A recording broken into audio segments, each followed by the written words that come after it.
Rádio França Internacional, emissões em língua portuguesa, são 18 horas em Paris.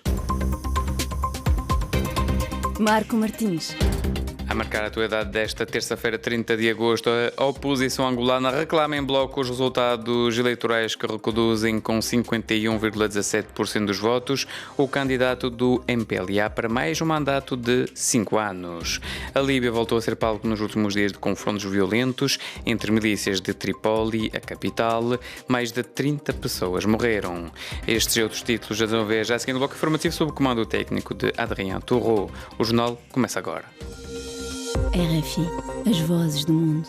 Começamos com a atualidade na África lusófona. Em Angola foram conhecidos ontem os resultados finais das eleições gerais de 24 de agosto, com a UNITA a fazer uma reclamação com efeitos suspensivos dos resultados das eleições. O politólogo Carlos Pacatolo disse que cabe agora ao partido mostrar que os resultados das eleições não são credíveis e que a sociedade civil angolana está à espera de transparência. Nós não temos até este momento essa discrepância, porque não temos acesso às atas. Não é uma prática que a Comissão Nacional Eleitoral anuncia os resultados ao nível, por exemplo, dos municípios, das comunas, das assembleias de voto e expõe as atas. Não existe essa prática. Não existindo essa prática, o contrafacto é sempre um exercício mais exigente. Mas há uma expectativa grande de que desta vez a UNITA conseguiu ter acesso às mesmas atas e que está em condições de, usando essas mesmas atas,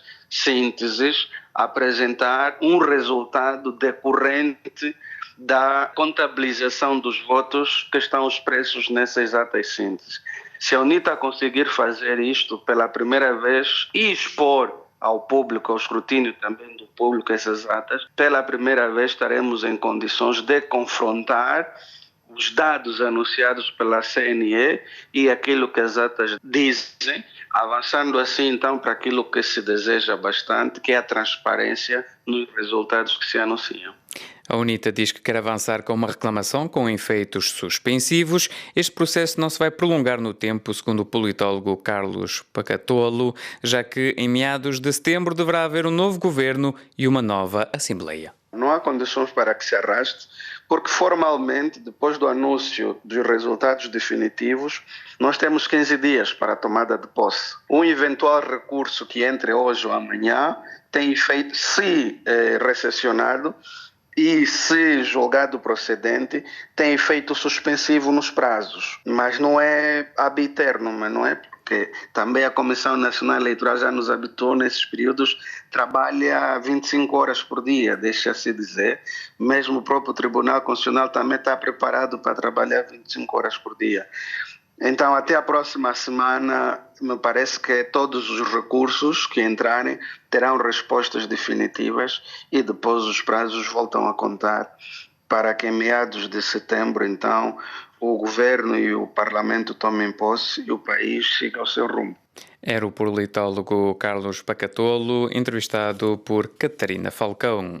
Em Cabo Verde há 2 casos suspeitos de varíola dos macacos que estão em tratamento no Hospital Batista de Sousa, na ilha de São Vicente. Mais pormenores com o nosso correspondente, Odeir Santos. Os 2 casos suspeitos de varíola dos macacos foram registrados na ilha de São Vicente e estão em tratamento no Hospital Batista de Sousa. A informação foi avançada à imprensa pelo diretor clínico do 2º maior hospital de Cabo Verde, na sequência da ação de capacitação que visa dotar e reforçar os funcionários do Hospital Central de São Vicente de conhecimentos sobre o vírus, nomeadamente aspectos clínicos, diagnóstico laboratorial e manejo hospitalar. O diretor clínico do Hospital Batista de Sousa, Paulo Almeida, disse que a população deve apostar na prevenção. Sendo uma doença que pode ser transmitida por gotículas a parte respiratória, o uso de máscara é fundamental nesse caso. Também a semelhança da Covid, também em relação com contato direto com uma pessoa com a doença, portanto, deve-se evitar a lavagem das mãos, o uso de álcool gel, principalmente quando estamos em suspeita de um paciente que tenha manifestações na pele, que são realmente muito contagiosas. Portanto, é uma doença altamente contagiosa que todos esses cuidados devem ser feitos. Obviamente, havendo um caso suspeito, deve ser isolado para realmente evitar a possibilidade de contágio em relação às outras pessoas. Lembramos que no mês passado o Ministério da Saúde reportou 2 casos suspeitos de varíola dos macacos que não se confirmaram. A Direção Nacional de Saúde garante que todos os hospitais e centros de saúde do arquipélago estão com orientações claras sobre os procedimentos a adotar em caso de surgimento da doença no país. De Cabo Verde para a RFI, Odair Santos. Praia 99.3 FM. Na atualidade internacional, a Líbia voltou a ser palco nos últimos dias de confrontos violentos entre milícias de Trípoli, a capital. Mais de 30 pessoas morreram. Ouçamos Ivo Sobral, especialista do mundo árabe, baseado em Abu Dhabi. Começou com uma revolta civil numa província do sul da Líbia, a província mais pobre, Fezzan. Curiosamente, também uma das províncias mais ricas em termos de petróleo e gás. E os dividendos do petróleo da Líbia nunca foram divididos pela população. A raiz desta instabilidade muito recente começou deste grande problema que a Líbia basicamente não é um país, é uma coleção de pequenos grupos e cidades rivais.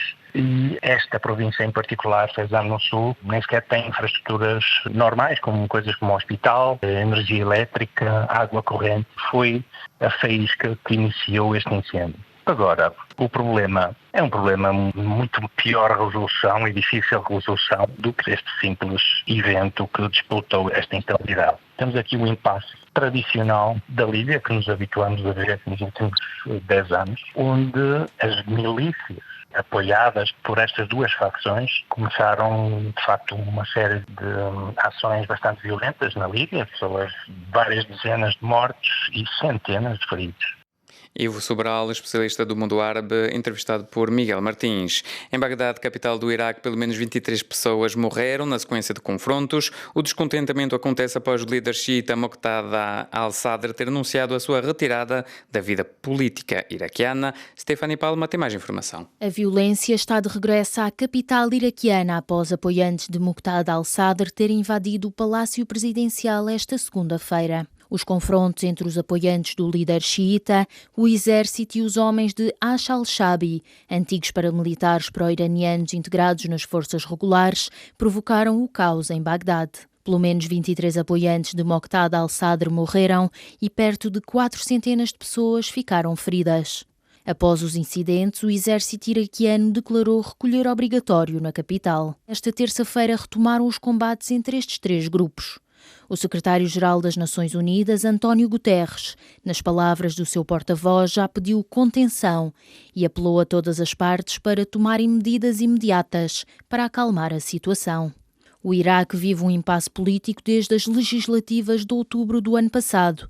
Desde essa altura, o país está sem governo e sem presidente, depois do partido de al-Sadr ter vencido com apenas 73 assentos, num total de 329 lugares. O partido tentou uma aliança com outras forças políticas que acabou por ser inviabilizada por opositores xiitas. Uma equipa de agentes da Agência Internacional de Energia Atómica chegou à Ucrânia para inspecionar a central nuclear de Zaporizhia, a maior da Europa. Entretanto, a Gazprom anunciou um novo corte no fornecimento de gás para a França. Mais detalhes com Elton Aguiar. Os especialistas chegaram hoje à Ucrânia e já se encontraram com o presidente Volodymyr Zelensky. Os enviados terão por missão a inspeção da central para constatar a proporção dos estragos causados pelo conflito, mas também para restaurar a estabilidade em torno da central e finalmente efetuar recomendações que serão difundidas de maneira oficial e imparcial. Desde o início de agosto, a região onde se encontra a central, que está sob controle russo, tem vindo a ser alvo de ataques frequentes, com ambos os lados a acusar-se mutuamente. No dia 27 de agosto, o operador de energia ucraniano Energoatom alertou para o risco de fuga de hidrogênio e de pulverização de substâncias radioativas. Entretanto, a gigante russa do gás, Gazprom, anunciou uma nova redução no fornecimento de gás para a França, em particular ao grupo Engie, apontando para um suposto descumprimento do contrato assinado. Isto ocorre no momento em que o presidente francês Emmanuel Macron presidirá um Conselho Extraordinário de Defesa dedicado à crise energética na manhã desta sexta-feira. Isto ocorre no momento em que a primeira-ministra Elisabeth Borne apelou às empresas nesta segunda-feira para que desenvolvessem um plano de sobriedade para evitar um possível racionamento de energia durante o inverno.